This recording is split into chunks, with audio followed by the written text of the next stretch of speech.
Hi friends, నేను మీ ఉషాని. ఈరోజు మన రెసిపీ వచ్చేసి కొంచెం డిఫరెంట్గా చికెన్ పలావ్ ఎలా చేయాలో చూద్దాం. అంతకంటే ముందుగా మన ఛానల్ ఎవరైనా చూస్తున్నట్టు లైక్ చేయండి, షేర్ చేయండి, కామెంట్ చేయండి, బిల్ కొట్టండి, సబ్స్క్రైబ్ చేసుకోవటం మర్చిపోమాకండి. ఇంకెందుకు కావాల్సిన రెసిపీలోకి వెళ్దాం రండి. ముందుగా కేజీ చికెన్ క్లీన్ చేసి పెట్టుకోవాలి. స్కిన్లెస్ వాటర్లో ఉప్పేసి 1 గంట పాటు నానబెట్టుకోవాలి. అల్లం చిన్నెల్లిపాయ తీసుకోవాలి. ఇట్లా నేను ఒక 4 రెమ్మల చిన్నెల్లిపాయలు తీసుకున్నాను. అలాగే అల్లం కొంచెం ఎక్కువ తీసుకున్నాను. అలాగే ఒక 4 ఉల్లిగడ్డలు పెద్ద సైజువి పొడుగ్గా కట్ చేసుకున్నాను. ఒక 5 టమాటాలు, ఒక 6 పచ్చిమిర్చి. మనం చికెన్ పలావ్ కదా చేస్తుంది, అందుకని అవి తీసుకోవాలి. ఇవన్నీ ఇలా పెట్టుకున్న తర్వాత చికెన్లో ఇలా వాటర్ ఎందుకు వేసానంటే, చికెన్లో 1 గంట పాటు వాటర్ వేసి ఉప్పేసి నానబెడితే చికెన్ చాలా సాఫ్ట్గా జ్యూసీగా సూపర్గా వస్తుంది. తప్పకుండా ఈ టిప్ మీరు కూడా ఫాలో అవ్వండి. నేను ఇంతకుముందు వీడియోలో కూడా చికెన్ పలావ్ చేశాను. కొంచెం డిఫరెంట్గా ఈ చికెన్ మనం పక్కన పెట్టేసుకుందాం. నేను ఇక్కడ 1 కేజీ బియ్యం తీసుకున్నాను. కేజీ చికెన్కి కేజీ బియ్యం తీసుకున్నాను. బాస్మతి బియ్యం 2 సార్లు కడిగి శుభ్రంగా నానబెట్టుకున్నాను. ఇవి కూడా 1 గంట పాటు నానబెట్టుకోవాలి. అలాగే స్టవ్ వెలిగించుకొని దీంట్లోని 4 టేబుల్ స్పూన్ ఆయిల్ వేసుకున్నాను. దీంట్లోనే మనం ఆయిల్ కొంచెం వేడవ్వాలి. ఈ లోపల మనం పోపుకు కావాల్సినవి చూద్దాం. అలాగే 8 లవంగాలు, 5 యాలకులు, అలాగే కొంచెం సోంపు, మిరియాలు ఒక 10. దీని పేరు నాకు తెలియదు, మీకు తెలిస్తే కామెంట్ బాక్స్లో కామెంట్ చేయండి. చెక్క, జాపత్రి, స్టార్ పువ్వు, జీలకర్ర, పలావ్ ఆకు, అలాగే సోంపు వేసుకుంటున్నాం కదా, చాలా టేస్టీగా ఉంటుంది. మీరు కూడా ట్రై చేయండి. సోంపు వేయటం వల్ల పలావ్కి మంచి ఫ్లేవర్ వస్తుంది. అలాగే ఆయిల్ వేడైందో లేదో చూద్దాం. ఆయిల్ వేడైంది. ఇవన్నీ మనం పోపులో వేసుకుందామండి. ఇవన్నీ లైట్గా ఫ్రై చేసుకుందాం. ఇవన్నీ లైట్గా ఫ్రై అయ్యేలోపు మనం ఇందాక కట్ చేసి పెట్టుకున్నాం కదా 4 ఉల్లిగడ్డలు, అవి కూడా వేసుకొని ఇలా లైట్గా గోల్డెన్ కలర్ వచ్చేలా మొత్తం ఫ్రై చేసుకొని పెట్టుకోవాలి. మీకు చెప్పలేదు కదా ఇవాళ పలావ్ ఎందుకు చేస్తున్నాం. ఇలా మా తమ్ముడు పుట్టినరోజు. మేము మా బ్రదర్ వాళ్ళ ఇంటికి వచ్చాం. మా మరదలు తన స్టైల్లో చికెన్ పలావ్ చేస్తుంది. తను చాలా బాగా చేస్తుందండి, తప్పకుండా చూడండి. అలాగే చికెన్ 1 అవర్ నానింది కదా, దీంట్లోనే మనం బిర్యానీ మసాలా 2 టేబుల్ స్పూన్లు ఉంటుంది, తను మొత్తం వేసేస్తుంది. అలాగే ఇది మొత్తం ఇలా వేసుకోవాలి. మనం ఇందాక ఆనియన్స్ పెట్టాంగా, ఎంతవరకు వచ్చినాయో చూద్దాం. ఇలా ఫ్రై అయినాయి. ఇవి ఇంకొంచెం గోల్డెన్ కలర్ వచ్చేలా ఫ్రై చేసుకోవాలి. ఇవి ఇంకొంచెం ఫ్రై అవ్వాలి. ఈ లోపల మనం దీంట్లోనే చికెన్లో 3 టేబుల్ స్పూన్లు కారం వేసుకుందామండి. అలాగే దీంట్లోనే కొంచెం చిటికెడు పసుపు వేసుకోవాలి. కొంచెమే ఇంత సరిపోతుంది. పసుపు వేసుకోవాలి.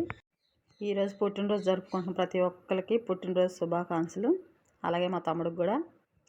దీంట్లోనే మనం 1 టేబుల్ స్పూన్ ఉప్పు వేసుకుందామండి. నేను సాల్ట్ వేసాను. అలాగే 1 టేబుల్ స్పూన్ ధనియాల పొడి. దీంట్లోనే మనం పెరుగు వేసుకుందామండి. 4 టేబుల్ స్పూన్లు ఉంటుంది పెరుగు. ఈ పెరుగు మొత్తం ఇలా వేసుకున్న తర్వాత దీంట్లో కొంచెం అల్లం చిన్నెల్లిపాయ పేస్టు, ఎక్కువ వేయట్లేదు, కొంచెమే. మళ్ళీ మనం మిక్సీ పట్టుకుంటాం కాబట్టి దీంట్లో కొంచెం ఉంటే వేసేసాం. ఇది మొత్తం బాగా కలుపుకోవాలి. చికెన్కి అంతా బాగా పట్టేలా దీన్ని మ్యారినేట్ చేసుకోవాలి మొత్తం. ఇది మళ్ళీ ఫ్రిడ్జ్లో పెడతాం, ఏం అవసరం లేదండి. ఇందాక మనం 1 గంట పాటు నానబెట్టుకున్నాం కదా, అదే సరిపోతుంది. ఇలా మొత్తం కలుపుకున్న తర్వాత దీంట్లో మనం ఇందాక కట్ చేసి పెట్టుకున్నాం కదా పచ్చిమిర్చి, అవి మొత్తం వేసుకొని బాగా కలుపుకోవాలి. అలాగే ఈ చికెన్ మ్యారినేషన్ మనం పక్కన పెట్టేసుకుందాం.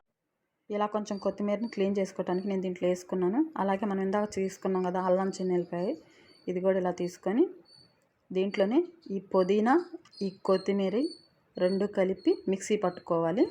చూసుకొని కొంచెం వాటర్ వేసుకొని ఇలా మెత్తగా పేస్ట్ లాగా మిక్సీ పట్టుకొని దీన్ని మనం పక్కన పెట్టుకుందామండి.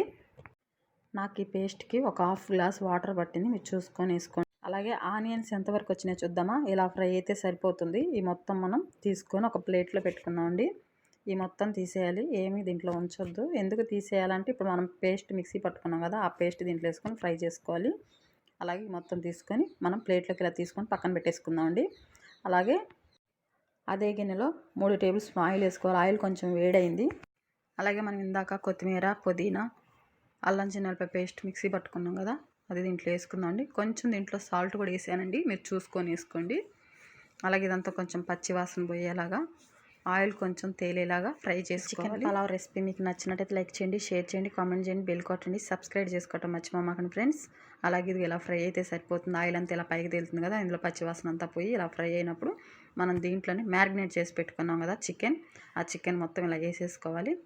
దీన్ని బాగా ఉడికించుకోవాలి. దీంట్లోంచి వాటర్ వస్తుంది కదా, వాటర్ అంతా ఇంకిపోయేలా ఒకసారి ఉడికించుకోవాలి.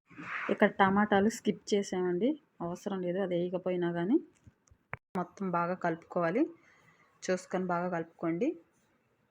ఇది మొత్తం ఇలా బాగా కలిపి పెట్టుకున్న తర్వాత మనం దీనిపైన మూత పెట్టుకుందాం అండి. మూత పెట్టుకోవటం వల్ల త్వరగా ఉడుకుతుంది చికెన్. అలాగే ఒక 10 మినిట్స్ తర్వాత చూద్దామండి. ఇది చూడండి, చికెన్ నుంచి ఇలా వాటర్ వస్తూ ఉంటుంది కదా, ఈ వాటర్ అంతా ఎగిరిపోయేలా ఉడికించుకోవాలి. వాటర్ ఏమీ లేకుండా ఇది ఇలా ఉంటే సరిపోతుంది. చూసారు కదా, వాటర్ అంతా పోయింది. చికెన్ ఇలా ఉన్నప్పుడు మనం దీంట్లోనే మనం ముందుగా గంట ముందు బాస్మతి బియ్యం నానబెట్టుకున్నాం కదా, అవి గంట సేపు అయిందండి నానబెట్టి. ఈ గ్లాస్తో 2 గ్లాసులు రైస్ తీసుకున్నాం. అలాగే 4 గ్లాసులు వాటర్ డైరెక్ట్ వేయకుండా 4 గ్లాసులు వాటర్ ఇలా మరిగించుకొని పక్కన పెట్టుకున్నాం. ఈ వాటర్ని మనం చికెన్లో వేసుకుంటాం. ఫస్టే చెప్పాం కండి, అంతా డిఫరెంట్గా ఉంటుందని. డిఫరెంట్గా ఉన్న టేస్ట్ మాత్రం చాలా బాగా వచ్చింది. తప్పకుండా మీరు కూడా ట్రై చేయండి. అలాగే పల్లెటూరు స్టైల్ రెసిపీస్ ఏమైనా కావాలంటే కామెంట్ బాక్స్లో కామెంట్ చేయండి. తప్పకుండా మీకోసం చేయడానికి ట్రై చేస్తాను. అలాగే ఈ చికెన్ మొత్తం ఇలా ఉడికిపోయింది కదా, మనం దీంట్లోనే ఇందాక వాటర్ మరిగించుకొని పెట్టుకున్నాం కదా, ఆ వాటర్ అంతా ఇలా పోసుకోవాలి. మొత్తం ఇలా పోసుకున్న తర్వాత ఈ వాటర్ని బాగా ఉడికించుకోవాలి.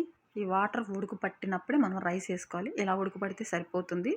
మనం ఇందాక కడిగి పెట్టుకున్న రైస్ ఉన్నాయి కదా, రైస్ తీసుకొని వాటర్ ఏమీ లేకుండా చూసుకొని జాగ్రత్తగా ఈ ఉడుకుతున్న ఎసుట్లో మనం రైస్ వేసుకుందాం అండి. మొత్తం ఇదంతా వేసుకొని మనం మూత పెట్టుకుందాం. అలాగే ఒక 10 నిమిషాల తర్వాత తీసి చూద్దామండి. చాలా బాగా వచ్చిందండి. ఇంకా కొంచెం ఉడకాలి. ఇది హాఫే ఉడికింది. అలాగే కొంచెం దీనిపైన టేస్ట్ యాడ్ చేయడం కోసం కొంచెం నెయ్యి వేసాము. నెయ్యి వేసాం కదా, కొంచెం ఇదంతా కలిసేలా కొంచెం ఒకసారి రైస్ విరగకుండా జాగ్రత్తగా ఇదంతా కొంచెం ఒకసారి కలుపుకుందామండి. చూసుకొని జాగ్రత్తగా కలుపుకోండి. ఇంకా కొంచెం వాటర్ ఉంది, ఈ వాటర్ అంతా కొంచెం ఇంకిపోయే వరకు మనం ఉడికించుకుందామండి. అలాగే మనం దీనిపైన మూత పెట్టేసుకుందామండి. ఇందాక మనం ఫ్రై చేసి పెట్టుకున్నాం కదా ఆనియన్స్ రైస్ ఎంతవరకు వచ్చిందో ఒకసారి చూద్దామండి. చాలా బాగా వచ్చింది. అలాగే చివరిగా మనం రెడీ చేసి పెట్టుకున్న ఆనియన్స్ మొత్తం ఇలా రైస్ మీద గార్నిష్ చేసుకోవాలి. ఈ పలావ్ రెసిపీ మీకు నచ్చినట్టు లైక్ చేయండి, షేర్ చేయండి, కామెంట్ చేయండి, బెల్ కొట్టండి, సబ్స్క్రైబ్ చేసుకోవడం మర్చిపోమాకండి. మరొక రెసిపీతో మళ్ళీ కలుద్దాం. బై.